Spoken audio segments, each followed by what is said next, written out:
नमस्कार, मैं नियाज खान और आप देख रहे हैं एनएमएफ न्यूज। 2024 किसका होगा, इसको लेकर अभी से सर्वे आने लगे हैं। कुछ में बीजेपी तीसरी बार सत्ता में वापसी करती दिख रही है, तो कुछ में इंडिया भारी पड़ता दिख रहा है। ऐसे में अब एक बार फिर से पोल ऑफ पोल्स के रिजल्ट आए हैं और इस रिजल्ट ने एनडीए के साथ साथ मोदी शाह की हालत खराब कर दी है। देखिए ये रिपोर्ट। जो 2019 में विपक्षी पार्टियों ने गलती की थी, उसको ना दोहराते हुए इस बार पहले से तैयारी कर रही है और उसका नतीजा भी दिख रहा है। और इसी रणनीति को देखकर बीजेपी सरकार टेंशन में है। तभी तो जैसे ही इंडिया गठबंधन बना, उसके ठीक बाद हड़बड़ी में पीएम मोदी और शाह ने एनडीए को जिंदा किया, जो काफी पहले मर चुका था। फिर बीजेपी की तरफ इस इंडिया के खिलाफ मोदी ने मोर्चा खोला और पूरे बीजेपी को मत डाला, जिसके बाद भी एनडीए काफी परेशान है, क्योंकि सर्वे पीएम मोदी के खिलाफ जा रहे हैं। कुछ सर्वे बराबरी पर छूट रहे हैं, तो कुछ मामूली अंतर पर गिर रहे हैं। इसके साथ ही साथ वोट रेशियो जो काफी आगे था, अब बीजेपी का रेशियो काफी नीचे गिर रहा है। उसी कड़ी में अब एक बार फिर मोदी शाह को टेंशन देने के लिए पोल ऑफ पोल्स आ गए हैं।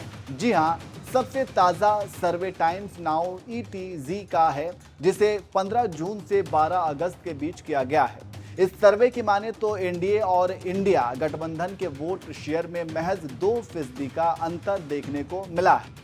इससे आप समझ सकते हैं कि वोट शेयर सिर्फ और सिर्फ 2% का अंतर है। इससे समझ सकते हैं कि इंडिया और एनडीए में कितना अंतर है।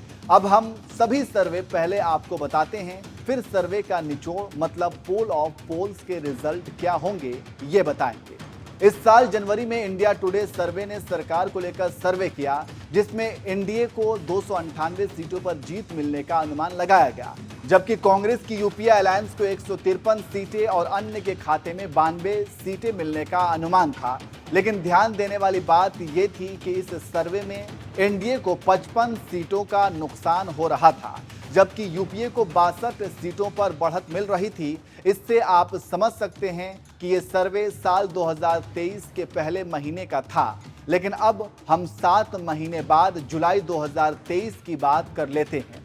इस सर्वे में बीजेपी गठबंधन एनडीए को लोकसभा में 318 सीटें मिलने का अनुमान लगाया गया है। वहीं विपक्ष की इंडिया अलायंस को 175 सीटें और अन्य को 50 सीटों पर जीत मिलने का अनुमान। अगर पार्टी वाइज बात करें तो अकेले बीजेपी को 290 सीटें, कांग्रेस को 66 सीटें, आप को 10 सीट और टीएमसी को 29 सीटों पर जीतने का अनुमान लगाया गया। इस सर्वे में बीजेपी को 13 सीटों का नुकसान और कांग्रेस को 14 सीटों का फायदा होता दिखाया गया है। अब हम एक तीसरे सर्वे जो अभी हाल ही में 15 जून से 12 अगस्त के बीच हुए हैं, जिसको लेकर हड़कंप मचा है, उसके बारे में बता देते हैं, जो अभी ताज़ा है। इस ताज़े सर्वे में एनडीए को 296 से 326 सीटें, इंडिया अलायंस को 160 से 190 सीटों पर जीत मिलने का अनुमान है। लेकिन जो सर्वे में बड़ी बात है और जो बीजेपी के नेता मोदी शाह की नींद को हराम कर दिया है और पूरी बीजेपी हिली हुई है, वो है वोट शेयर। इस सर्वे में जो वोट शेयर दिया गया है वो काफ़ी काबिले गौर है और वोट शेयर के आंकड़े हैरान कर रहे हैं। एनडीए को 42.60% वोट शेयर मिलने का अनुमान लगाया गया है, जबकि विपक्ष की इंडिया गठबंधन को 40.20% वोट शेयर मिलता दिखाया गया है। इनमें से दोनों अलायंस के वोट शेयर में केवल 2% का अंतर है।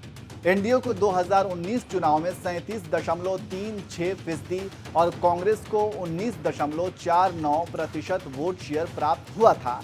लेकिन 2023 में वोट रेशियो का अंतर 2% रह गया है। इससे आप समझ सकते हैं कि जो बीजेपी से 2019 में 19% पर थे, वो 2023 में जुलाई महीने में 40.20 पर है और लोकसभा का चुनाव महज 6 महीने दूर है। ऐसे में आप समझ सकते हैं कि क्यों बीजेपी टेंशन में है और इसका कारण क्या है। देखना दिलचस्प होगा कि क्या आने वाले समय में सर्वे में इंडिया एनडीए पर बढ़त बनाता है या काफ़ी आगे निकल जाता है। देखना दिलचस्प होगा।